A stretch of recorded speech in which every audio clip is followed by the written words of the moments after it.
এই যে ভাই, বাবার টাকায় ফুটানি করা খুব সহজ, কিন্তু পকেট খালি থাকলে বাস্তবতা ঠিকই উচিত শিক্ষা দিয়ে দেয়। দেখুন, কাজরত মেকানিকের কাছে স্কুটার নিয়ে দুজনের আগমন।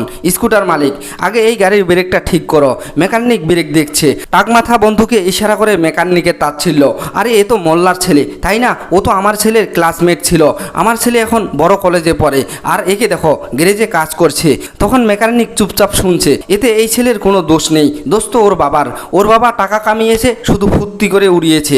বন্ধুর জবাব: তখন যদি কিছু টাকা সঞ্চয় করত, তাহলে আজ এই ছেলের এমন করুণ অবস্থা হতো না। কাজ শেষে টাকমাথাকে মেকানিক: ভাই, ব্রেক ঠিক হয়ে গেছে, একটু চেক করে দেখুন। মালিক ফিরে এসে টাকা দেওয়ার সময় বলল: তুমি তো আমার ছেলে চিন্টুর ক্লাসমেট, তাই না? ও এইমাত্র আমাকে ফোন করছিল, ওদের কলেজ থেকে নাকি ট্যুরে যাবে, তাই টাকা চাচ্ছিল। আমার তোমাকে দেখে খুব খারাপ লাগছে। বন্ধুর খোঁচা: তোমারও তো টুরু আছে, কিন্তু তোমার শুধু ইচ্ছাই আছে, টাকা তো নেই, তাই এখানে কাজ করছো। শান্ত ও ডরো গলায় মেকানিকের জবাব: হ্যাঁ, আমারও টুরু আছে। আমি এখনও আপনার ছেলের ক্লাসমেট এবং ওই একই কলেজে পড়ি।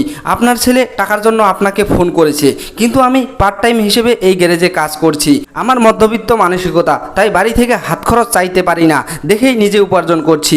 তখন বুকে হাত দিয়ে মেকানিকের আবেগপূর্ণ জবাব: আপনারা আমার বাবাকে নিয়ে কথা বলেছিলেন না? ছোটবেলায় আমার ক্ষুধা লাগলে বাবা নিজে না খেয়ে আমাকে খাইয়েছিলেন।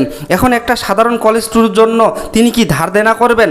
বাবা আমাকে বিলাসিতা দেননি ঠিকই, কিন্তু জীবনের কষ্ট কী জিনিস সেটা শিখিয়েছেন। আপনারা আপনাদের ছেলেকে শিখিয়েছেন কিভাবে টাকা খরচ করতে হয়, আর আমার বাবা আমাকে শিখিয়েছে পকেটে টাকা না থাকলেও কিভাবে জীবনে কঠিন পরিস্থিতিতে সামাল দিতে হয়। তখন জবাব শুনে দুজনেই নির্বাক। মনে রাখবেন, বাবার দেওয়া টাকার অহংকার নয়, বাবার ঘামের মূল্য বুঝে নিজের পায়ে দাঁড়ানোই হলো জীবনের আসল শিক্ষা। বন্ধুরা, আপনিও কি মনে করেন ছেলেটি একদম ঠিক বলেছে? তাহলে কমেন্টে একমত লিখুন এবং এমন বাস্তবধর্মী ভিডিও সবার মাঝে ছড়িয়ে দিতে এখন একটি লাইক দিয়ে শেয়ার করে দিন।